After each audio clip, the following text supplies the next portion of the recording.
재판이 있었는데 그 살해된 여중생의 아버지까지 나와가지고 작년에 증인으로 나왔는데 전 재판에서 이런 얘기를 했어요. 8년 만에 용기 따뜻한 밥 한 끼 드세요? 이게 뭐 조롱하는 겁니까? 그 조롱한 거는 아니고 제가 저 과정에서 이렇게 피해 여중생 부모가 이런 얘기를 했던 게 아닌가 싶어요. 뭐 너무 이렇게 마음이 아파가지고는 밥도 못 먹겠습니다. 뭐 식음을 전폐하고 있습니다. 이런 얘기를 하니까 이제 이영학이 저런 최후 진술을 했던 게 아닌가 싶은데 이영학 같은 경우에는 이 지체장애 3급이거든요. 예. 지체장애 3급이면은 지능 지수가 50에서 60 정도예요. 근데 우리가 계속 이영학을 지켜봤지만 어떤 위기 상황이 닥쳤을 때 보통 사람 같으면 전략을 생겨가지고 전략을 세우고 거기에 올인을 하는데 저 사람은 보면은 왔다 갔다 하거든요. 좀 이해 안 되는 앞뒤가 안 맞는 행동을 한단 말이에요. 그러니까 오락가락 하는 것 같은데 근데 저기서도 지금 최후 진술이 분명히 변호인하고 상의를 했고 어떻게 얘기를 하겠다 말을 정리를 했을 텐데 근데 그걸 또 잊어버리고 되게 불현듯 그냥 튀어나온 말이 아닌가 싶어요. 그 최후 진술할 때 되게 변호사하고 상의를 한다는 거죠. 예. 그리고 어제 그 변호인도 좀 당황한 얘기가 검찰이 나를 뭐 협박하려고 하고 때리려고 했다고 하고 이런 얘기들을 막 했단 말이에요. 네.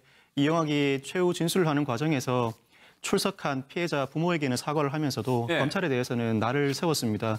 조사 과정에서 상당히 부당한 조사가 있었고 심지어 나를 때리려고 했었고 그리고 가족들도 재판 넘기겠다고 협박을 했다. 그리고 뭐 가족들에 대해서도 굉장히 모욕적인 언사를 하고 그리고 자신에 대해서도 눈물을 흘리면은 뭐 휴지를 던진다든지 굉장히 부당한 조사를 했다고 하면서 조사 당시에 촬영된 CCTV 영상을 확인해서 적절한 처벌을 해달라고 재판부에 요청까지 할 정도였었습니다. 사실 형사재판을 저도 실제로 여러 차례 진행을 해보면은 최후 진술을 하는 그 피고인 입장에서는 무죄를 다투는 경우에도 상당히 조심스럽게 최후 변론을 하고 되도록이면 검찰 측이든 아니면 재판부든 자극을 하지 않으려고 하는 게 보통인데 저렇게 이야기를 하고 있는 것은 사실상으로는 이영학 같은 경우에는 이 상황을 원만하게 넘기기가 굉장히 어렵다고 판단을 하고 자기가 하고 싶은 이야기를 마지막에 온전히 다 한 것 같아 보입니다.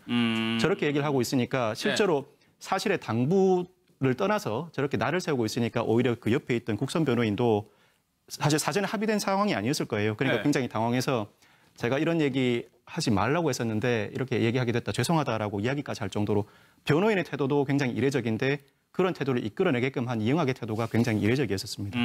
일단 자기 하고 싶은 말은 다 했을 것 같다는 분석이시죠. 그러면서 반성문 300장을 글쎄 참 이영학의 이 정신세계를 어떻게 이해해야 될지 모르겠는데. 그러니까 지금 자기가 전략이 있어요. 이게 이제 먹히기는 쉽지 않지만 우리가 지금 다 알지만 이영학을 뭐 곱게 보는 시선은 국민 중에 아무도 없습니다. 국선 변호인마저도 지금 난감해하는 처지 아닙니까? 그런데 구치소 내에서 나름 굉장히 치열하게 자기는 무기징역 안 받고 출소하기 위한 노력을 한 정황들은 역력해요. 그러니까 형량을 낮추기 위해서 자신의 그러니까 반성문을 써야 한다. 우리가 이런 얘기는 변호사들이 많이 하지 않습니까? 하루에 10시간 동안 반성문을 내가 쓰겠다. 그래서 1심에서 300장의 반성문을 쓰는 게 목표다. 그러니까 뭐 하루에 빼곡하게 한 장씩 해서 1년이니까 계속 반성문을 쓰고 있어야 될 거 아니에요. 실제로 많은 반성문이 재판부에 전달이 됐고요. 이게 다가 아니고 딸에게도 메시지를 계속 보냅니다. 딸한테도요? 딸은 언제가 일찍 나갈 거 아니에요. 미성년자고 책임이 덜하고. 딸은 뭐라고 법정에서 진술했냐면 아버지에 의해서 소극적으로 제가 행위에 가담했다. 반성한다. 이런 얘기를 했단 말이에요. 이 딸에게 너 이름 바꿔줄 거니까 나가면 어떤 돈으로 학원도 다니고 공부해야 한다.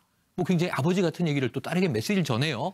근데 딸이 사회에 나갔을 때 이 세간의 시선을 또 두려워하는 거예요. 개명을 해주겠다. 이 얘기는 왜 나왔을까? 이런 것들을 보면 그러면서 딸에게는 빌고 빌어라라는 얘기를 합니다. 우리는 계속 빌어서 선처를 받아야 여기서 나갈 수 있다. 그러니까 딸한테도 계속 전략을 조언해 주는 거죠. 맞습니다. 그런데 이게 빌어라가 우리 정말 잘못했으니 우리가 이 지은 죄를 사회에서 용서받기 위해선 빌어야 한다가 아니라 여기서 나가기 위해서 선처를 받기 위해서 빌어야 한다라고 딸에게 전략 지시를 코치하고 있는 상황이에요.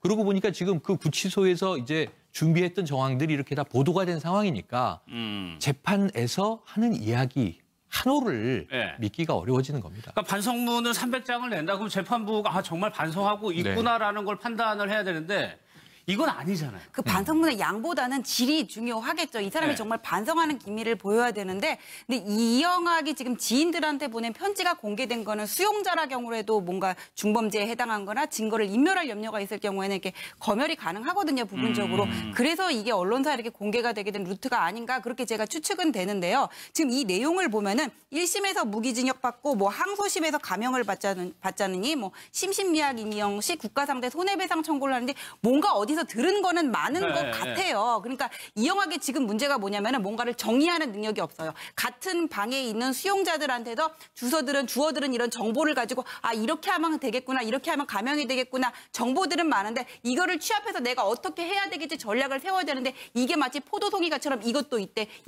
그냥 막 이렇게 난잡하게 정리돼 있는 그런 상황인 것 같아요. 그러다 보니까는 감형을 받기 위해서는 선처를 받아야 된다 이런 거를 알면서도 예. 최후 변론에서 뭐 검사가 어쨌느니 그런 얘기들이 나온 게 아닌가 그렇게 싶습니다. 국가를 상대로 손해배상 계획까지 세운다는 건 그 무슨 얘기입니까? 뭐 어떻게 손해배상을 청구해요? 이 수사와 재판 진행 과정에서 본인이 당했던 부당한 처분에 대해서 국가를 상대로 손해배상 청구를 하겠다는 취지로 보이는데요. 사실상 어렵습니다. 그게 어디서 나온 이야기인지 모르겠습니다만 예. 분명히 자기가 생각하고 있는 거는 국선 변호인하고도 충분히 상의를 했을 거거든요. 근데 국선 변호인이 그게 가능하다고 말했을 리가 없습니다. 그런데 자기 나름대로는 누가 나한테 뭐라고 얘기를 하든 자신은 자기가 목표했던 걸 어떻게든 실현하겠다는 생각을 가지고 있는 것 같습니다. 그래서 예. 향후에 사실 무기징역 이하로 나오기가 상당히 쉽지가 않음에도 불구하고 이후의 삶까지 구상을 하고 있는 걸로 봤을 때는 상당히 스스로가 주장하는 심신미약과 달리 의지는 상당히 강한 것 같습니다. 그 의지가 잘못된 방향으로 표출되어서 그렇지. 그래서 알겠습니다. 지금 말하는 국가 배상 청구를 한다든지 나름대로 전략들은 사실 유효적절한 전략은 아닙니다. 가능성이 거의 없다는 말씀이시죠? 예. 알겠습니다. 다음 사건으로 넘어가겠습니다. 공판이 있었는데 그 살해된 여중생의 아버지까지 나와가지고 작년에 증인으로 나왔는데 전 변호사 이런 얘기를 했어요. 8년 만에 따뜻한 밥 한 끼 드세요?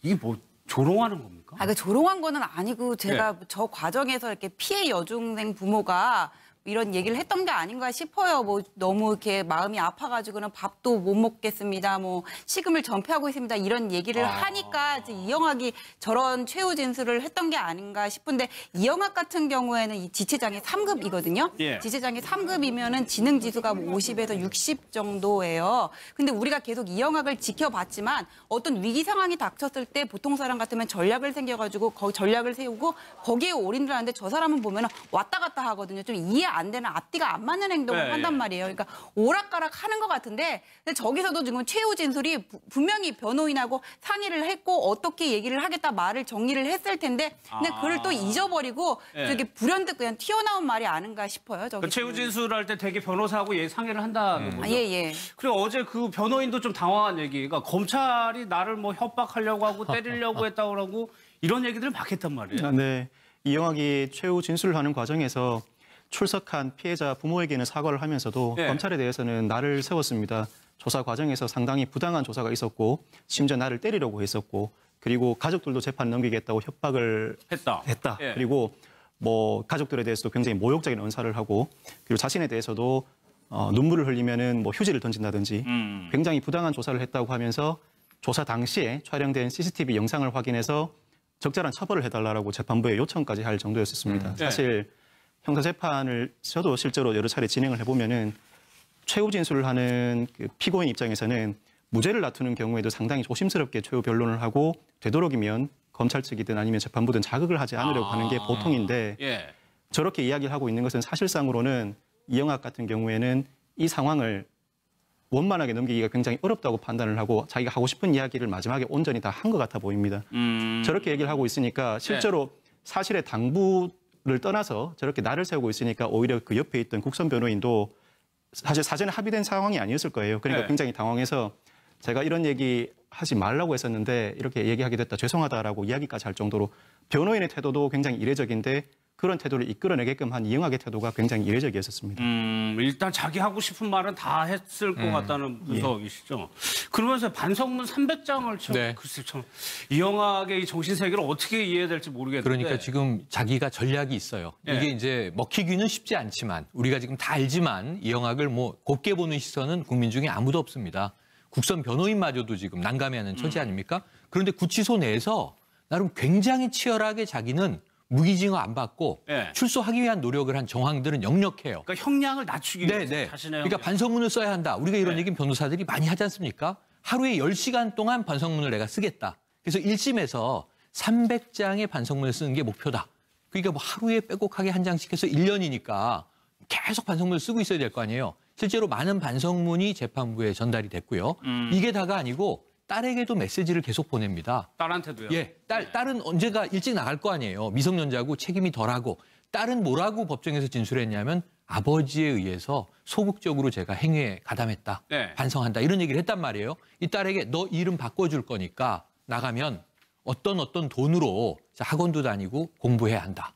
뭐 굉장히 아버지 같은 얘기를 또 딸에게 메시지를 전해요. 네. 근데 딸이 사회에 나갔을 때 이 세간의 시선을 또 두려워하는 거예요. 개명을 해주겠다. 이 얘기는 왜 나왔을까? 이런 것들을 보면 그러면서 딸에게는 빌고 빌어라라는 얘기를 합니다. 우리는 계속 빌어서 선처를 받아야 여기서 네. 나갈 수 있다. 그러니까 딸한테도 네. 계속 전략을 조언해 주는 거예요. 맞습니다. 그런데 이게 빌어라가 네. 우리 정말 잘못했으니 우리가 이 지은 죄를 사회에서 용서받기 위해선 빌어야 한다가 아니라 여기서 나가기 위해서 그렇죠. 선처를 받기 위해서 빌어야 한다라고 딸에게 전략 지시를 코치를 하고 있는 상황이에요. 네. 그러고 보니까 지금 그 구치소에서 이제 준비했던 정황들이 이렇게 다 보도가 된 상황이니까 재판에서 하는 이야기 한호를 네. 믿기가 어려워지는 겁니다. 그러니까 반성문을 300장을 낸다 그러면 재판부가 정말 반성하고 있구나라는 걸 판단을 해야 되는데 이건 아니잖아요. 그 반성문의 양보다는 질이 중요하겠죠. 이 사람이 네. 정말 반성하는 기미를 보여야 되는데, 근데 이영학이 지금 지인들한테 보낸 편지가 공개된 거는 수용자라 경우에도 뭔가 중범죄에 해당한 거나 증거를 인멸할 염려가 있을 경우에는 이렇게 검열이 가능하거든요, 부분적으로.